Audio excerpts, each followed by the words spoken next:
Dear student, इस part में हम पढ़ने वाले हैं वॉच ग्लास और उसके यूज़ क्या क्या होते हैं। केमिस्ट्री लैब में उसके यूज़ क्या होंगे या बायोलॉजी लैब में क्या यूज़ हो सकते हैं। तो ये एक कॉनकेव शेप का हल्के गिलास से बना क्या है, कांच का टुकड़ा होता है जो स्फेरिकल होता है और इसी को हम बोलते हैं वॉच ग्लास। ठीक है, तो वॉच ग्लास के क्या क्या यूज़ हो सकते हैं केमिस्ट्री लैब में। तो सबसे पहले हम क्या है, इस वॉच ग्लास का यूज जो है वो यदि हमारे पास कोई सॉलिड सॉल्यूशन है तो उसमें से यदि हमें कोई चीज़ इवापोरेट करनी हो, वाटर को इवापोरेट करना हो या फिर दूसरा कोई सॉल्वेंट है उसको इवापोरेट करना हो, ठीक है, तो उस सॉल्यूशन को हम वॉच ग्लास पे ले लेंगे। और इस क्योंकि इसका सरफेस एरिया ज़्यादा होता है तो उसमें से क्या है आसानी से और जल्दी क्या है वो जो सॉल्वेंट है वो इवापोरेट हो जाता है। तो पहला फंक्शन होता है इसका, इवापोरेशन में हेल्प करता है ये। और दूसरा, इससे आप वेइंग कर सकते हैं, यानी आप वेट कर सकते हैं। यदि आपको सॉलिड कोई सॉल्ट मेज़र करना हो, उसका 10 ग्राम 20 ग्राम, तो आप उसको मेज़र कर सकते हैं। तो उसके लिए क्या है, आप वॉच ग्लास लेंगे और वॉच ग्लास को आप रखेंगे इलेक्ट्रिकल बैलेंस पर। पहले इलेक्ट्रिकल बैलेंस हमारे पास ये राइट। अब इलेक्ट्रिकल बैलेंस पे आप क्या है वॉच ग्लास को रखेंगे।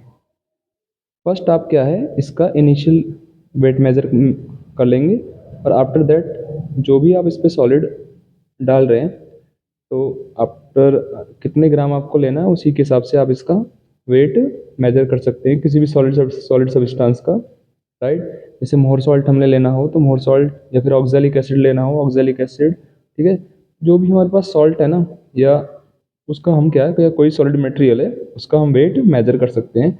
इसका एक तरीका ये भी है।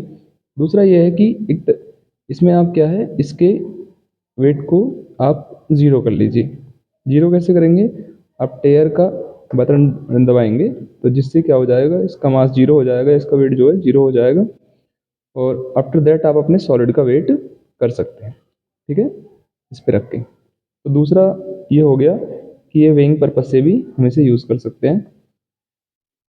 दूसरा इसका यूज़ होता है यदि हमने कोई रिएक्शन करी है, कोई सब्सटेंस हमारे पास बीकर में है और वो इवापोरेट ना हो, तो हम उसको क्या है एक कवरिंग ग्लास की तरह भी इसको यूज़ कर सकते हैं, राइट दैट्स। इस प्रकार से यदि हमारे पास हमने कोई केमिकल रिएक्शन की है और हमने उन सब्सटेंसों को बीकर में लिया हुआ है और हम चाहते हैं कि उसमें से सब्सटेंस इवापोरेट ना हो, तो उसके लिए भी हम क्या है वॉच ग्लास का यूज़ कर सकते हैं।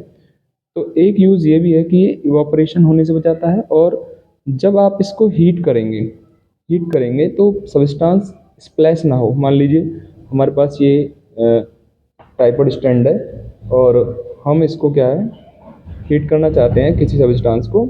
यदि आप इसे हीट करना चाहते हैं और सब्सटेंस हमारा स्प्लैश ना ऊपर की तरफ ना निकले, तो इसे ढककर भी आप क्या है आप उस सब्सटेंस को हीट कर सकते हैं जिससे कि वो ऊपर की तरफ क्या है स्प्लैश ना हो।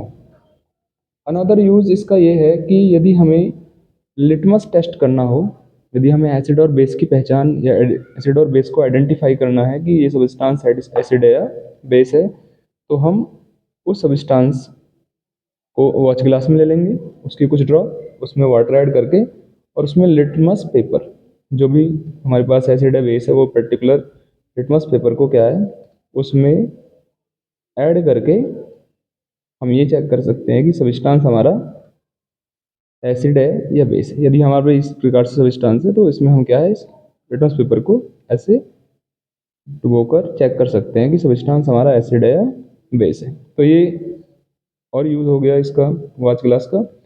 बायोलॉजी लैब में जब हम कोई रूट का सेक्शन काटते हैं या फिर क्या है कोई लीव्स का सेक्शन काटते हैं तो उसको भी हम वॉच ग्लास पर रखकर क्या है आसानी से कट कर सकते हैं, ठीक है। तो बायोलॉजी में भी इसका यूज़ होता है। तो ये हमारे पास क्या होता है एक कांच का गिलास है जो कि केमिस्ट्री में बहुत इंपॉर्टेंट है। तो ये कुछ इसके क्या थे यूज़ थे, राइट।